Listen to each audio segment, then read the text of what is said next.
Ahoy there! Captain Benzie here, coming at you with another episode of the Catskull Academy, the series that aims to teach you everything you need to know about the various different systems and gameplay mechanics in EVE Echoes.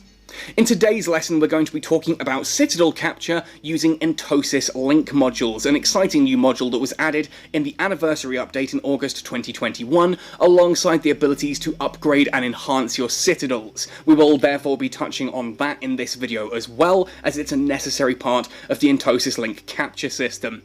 Now, by the end of this lesson, therefore, you should understand how to upgrade your Citadels and how to enhance them with new structures, you should know where to find Entosis Link modules and how to make them, and then know how to equip them, how to use them, etc., and how that entire process works, so that you can start expanding your territory into enemy alliance sovereign space. It's a pretty cool mechanic, and I can't wait to start seeing this spread across Nullsec in New Eden.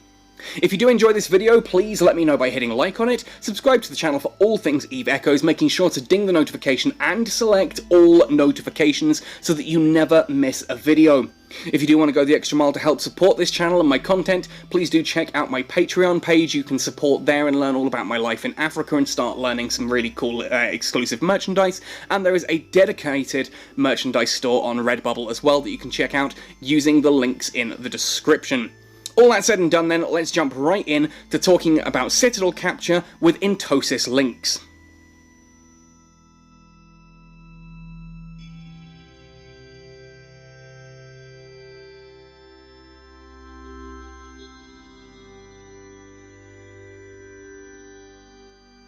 First of all, let's cover some of the basic concepts regarding Corporation Citadels, their upgrading and their enhancements. Now, when you first anchor a Corporation Citadel in space, it is a level 1 structure, which means it is vulnerable. This means that if you were to deplete its shields, its armor, and its hull in an attack, that Citadel will be destroyed. It will be lost forever, and any of the items that are inside it will be dropped off at a local station and can be recovered for a cost relative to the value of the items being recovered. It's not fun. Nobody wants to spend a lot of time and energy building and anchoring a Citadel only to lose it and then have to pay to get their stuff back. It sucks. That's why you need to upgrade and enhance your Citadels as soon as possible. Now, in order to do this, you need to dock at that Citadel and either be the owner or have enough permission in order to access the management screen. If we come into Corporation Station Management, here at the top right you can see it says Upgrade Citadel. If we tap on that, it brings us to the Citadel Upgrade menu. Now, on the left hand side you can toggle between a level 1, a level 2 and a level 3 Citadel and see what the differences are. Now, the first thing to note is that not only is a standard level 1 Corporation Citadel vulnerable, it also has only 30 units of energy anchor points, and we'll talk about this more later on, but essentially upgrading this is going to allow you to enhance your Citadel further and further. It's also really nice now that it also tells you which illustrious member of your alliance it was that anchored this Citadel in the first place. Here it is our illustrious executor, Sarpedon, who had the honour of doing that and having his name immortalised in Catskull history. Now, to go to the next level, you go across to number 2, you can then hit Initiate Upgrade. Now, it's interesting to note here that this is not like building a ship. When you're building a ship, you need all the materials together in one place, and then you start the process and basically switch the oven on and start baking it.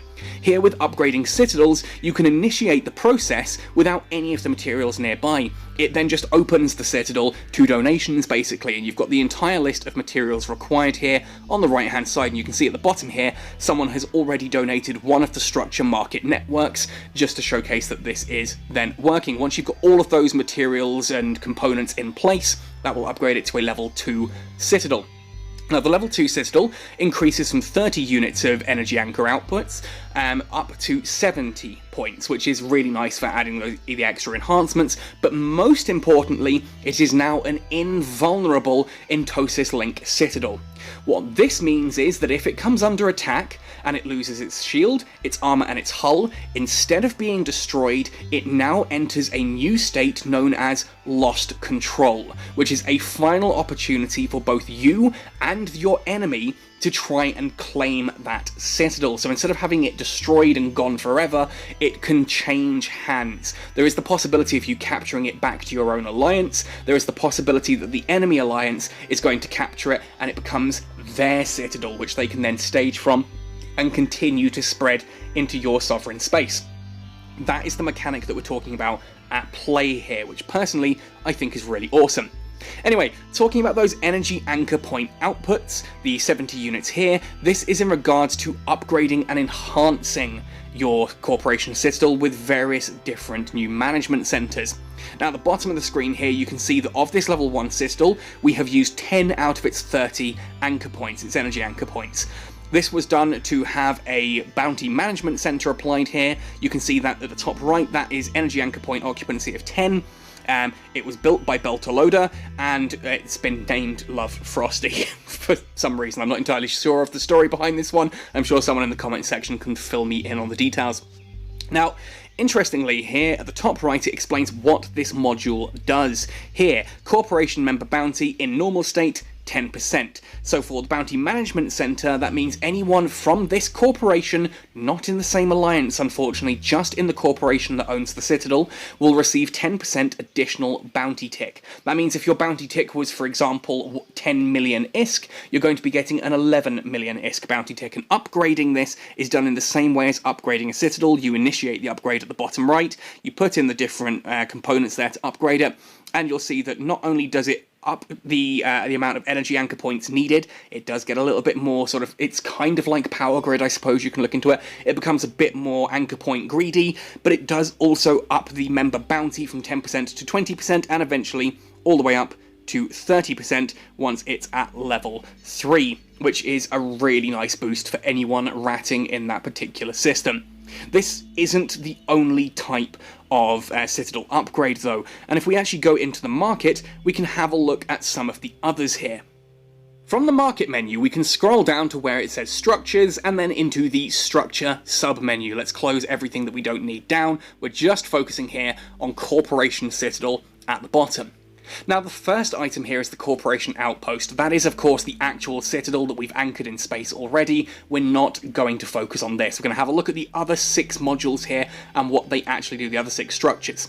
Now if we have a look at the basic info of these, there's a whole load of information that is outside of the scope of this video. If you are familiar with anchoring and defending structures, you should understand what these shields, armors, and the damage limits and all of that actually mean. Anchoring time, preparation time, reinforcement states, this kind of thing. We're not going to cover that in this video. That is another topic for another time. I will maybe one day do a Catskull Academy looking at the in-depth mechanics of a Corporation Citadel. What we are interested in are the stats at the bottom about what each of these structures actually give to the Citadel they are anchored around. The first point to bear in mind here is at the very bottom, energy anchor point occupancy of 10 units. Now you'll remember that the standard level 1 Corporation Citadel has an energy anchor point output of 30 units. If you think of that like Power Grid, you can't really go wrong. If you've got 30 units, this takes up 10, you could have 3 of these maximum fitted in that space. Makes sense, I hope. You'll also see that there is a maximum quantity of a particular structure that you can own. In this case, it is 5 units. That means even if you had a level 2 Corporation Citadel that has 70 points of anchor energy, you can only fit 5 of these around it. So that's 50 points consumed, but you cannot put a 6th one down. It will not work. This is to stop you stacking these too high. And yes, they do stack. I don't know if they stack perfectly, if there's a penalty for stacking multiples of them. I assume so, but I haven't been able to test that yet. Perhaps someone in the comment section can confirm or deny that either way. Now, what does the assembly workshop itself do? It says here at the top, regular ship manufacturing material cost in normal state reduced by 1%. Now this means in normal state, your materials that you require to build ships is reduced by 1%. If you were to upgrade this, that percent reduction is going to be higher. That's what will happen as you upgrade that structure, as we looked at earlier. It's worth noting that that 1% is when it's in normal state. If this is in a reinforced state or halted state, that drops to 0%. Basically, it stops working. To have a look at some of the other industrial ones, let's have a look at the Space Lab. The Space Lab is very similar in that it requires 10 units of energy anchor point occupancy. You can have a maximum of 5 of these anchored around your Citadel. And what these do, on the other hand, is module upgrade success rate. In normal state it's 5%, in reinforced mode it's only 1%, in halted state it doesn't exist at all. This is in regards to like upgrading dead space modules. If you're taking a C-type module and trying to upgrade it to B-type, A-type, or X-type, this gives you additional success rate as of that. And again, if you upgrade the space lab, if you initiate upgrade and put in the structures and that you require to upgrade it, that percentage will increase. And again, you can stack multiple of these in order to get an increased benefit. Finally then, for industrial, we have the analytical computer. If we scroll down on this one, you'll see that this is blueprint reverse success rate. In normal mode, 5% increased success rate for blueprint reverse engineering, 1% in reinforced mode, 0% in halted state. As far as I'm aware, halted state is always going to be 0, but it's worth just, bearing in mind that you can check this. Again, as you upgrade these, those percentages will increase.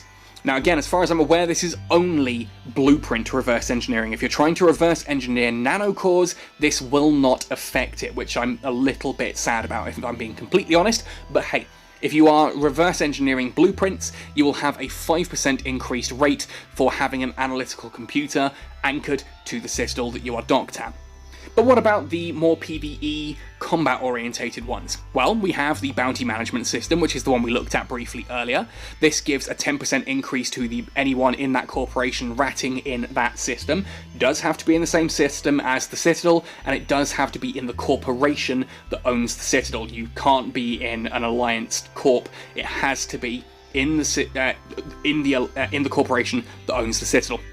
10% increase to the bounty in normal state, 4% in reinforced, no increase if it's in halted state. We then have the tax center, which is kind of like the other way around to this. It still increases the bounties, but instead of giving that increased bounty, that additional bounty to the player, it donates it to the relevant corporation. So if you're in a system with your Citadel and you are getting 10 million ISK bounty ticks, you will still get the 10 million ISK bounty ticks. The 1 million every time, the 10% extra, will be donated directly to the corporation. This is a great way to generate additional revenue for a corporation without negatively impacting your pilots. It doesn't feel like they're losing anything because they're gaining something that they don't see and it's just going straight to the corporation. I really like this system. ISK sinks are a big thing for corporations. This helps them get the ISK they require without needing to raise taxes and sort out all kinds of other irritating systems. This is a 10% as standard, 4% in reinforced, 0% in halted state. Finally then, we have the pirate detection array, and this is a very, very different unit to everything else. This doesn't generate bounties. What this actually does is detect additional anomalies. Here you can see number of anomalies detected in normal state, 2 units. You can own 5 of these, they require 10. What it also allows you to do is to mark the anomalies that you are in. It will mark the fact that they are, whether they are produced by the base or whether they are produced by the system, so you know which ones it is that you need to be clearing in order to spawn things like Inquisitor and scout sites, scout anomalies. This will help you to do that. It will also actually put your name on it if you are the first person into that anomaly and destroying a ship. So that way, other people know that that is your anomaly, you've claimed it, they're not to come in and try and, rat it without your permission and consent.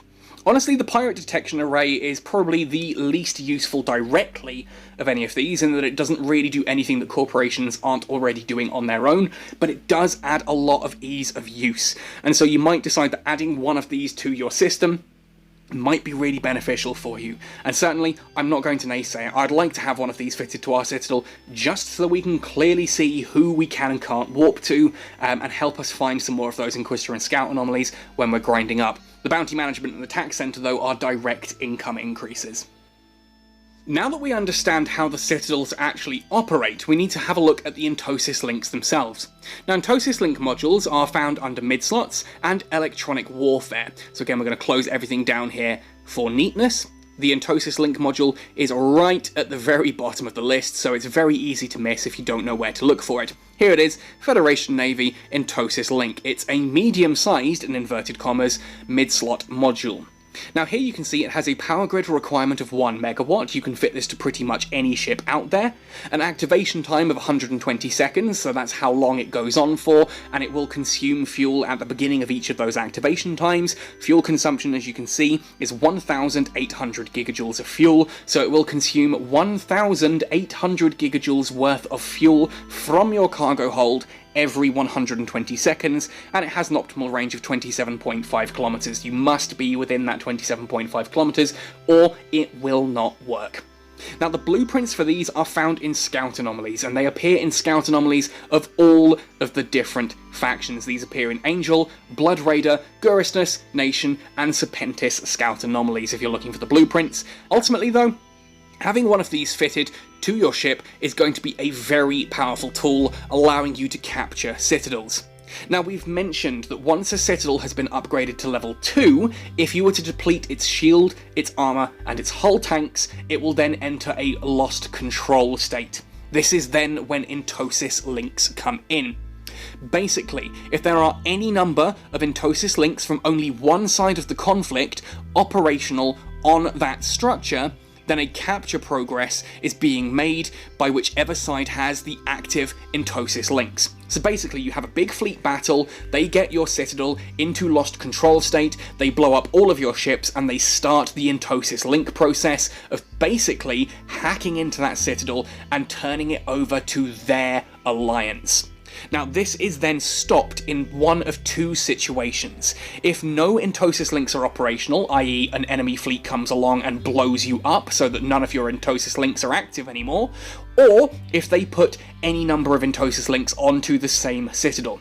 If you've got two sides of a battle, and side A has Entosis links active and side B has Entosis links active, then the entire process is halted. It doesn't matter if there's 50 Entosis links on one side and 1 on the other, the process is halted as long as there are multiple Entosis links of different factions on, in effect, at the same time. Should a situation arise where only one side of that battle has Entosis link active, then again progress will start being made towards the capture of that citadel. If that is left alone for long enough, one side completes the capture process and the structure is then successfully activated and captured to the new side. So to give an example of this, sort of a verbal example of this, you have two fleets. So I'm going to use, just for the sake of it, Void and Genfed. Void has a citadel. Genfed come in and they get that citadel all the way down to its lost control state. Void then have 5 Entosis links active on it. Genfed have 10 Entosis links active on it. Nothing is going to be happening at this point in time. A Void reinforcement fleet arrives and it blows up Genfed. Now, the 5 Entosis links that Void have active are going to be cycling and recapturing that citadel. A Genfed reinforcement fleet arrives and they put 2 Entosis links onto that citadel. That halts the process, they clear the entire Void fleet, and those 2 Entosis links keep on going and cycling and cycling and cycling until eventually they complete, and that citadel is then captured and now belongs to Genfed. I hope that makes sense. Basically, before we go any further though, I just wanted to read the description here at the bottom as well, because this made me chuckle. This mysterious device appears to use ancient Jovian techniques and materials to allow more efficient mind-machine links than had previously been thought possible in the past. This technology is being tested in operations where capturing upgraded citadels is the objective. Once activated, this module cannot be deactivated until it completes its current cycle. While an Entosis link is active, the fitted ship cannot cloak, warp, jump, or dock, nor can it receive remote assistance, which means things like shield boosting and armor repping. You are impervious to your own logistics ships, which sucks. Disclaimer: the Cartham conglomerate, as well as its registered subsidiaries and partners, accepts absolutely no legal or ethical liability for any unforeseen consequences of connecting untested drift-derived technology directly to the user's mind. Basically, like a capsule connects the capsuleer inside to the ship via neurological links, and Entosis Link connects you to the Citadel, and it allows you to basically win that Citadel over to your team using sort of a mind-machine link. And I just love the fact that the Cartham conglomerate are basically waiving all responsibility if something goes wrong and the machine happens to rebel or something like that. I just love it. Anyway folks, that really is everything there is to say here about the new Citadel upgrades and enhancements and how the new Entosis Link modules work, and hopefully you find that useful. Good luck out there capturing Citadels and spreading your alliance sovereignty. I cannot wait to see the sovereignty map start shifting once people have put down enough Corporation Citadels to actually start contesting territory and changing and fighting borders. It's going to be pretty cool. Anyway folks, leave me your thoughts and comments in the comment section down below. Thank you for watching this one right the way to the end. Happy sailing, and see you in New Eden!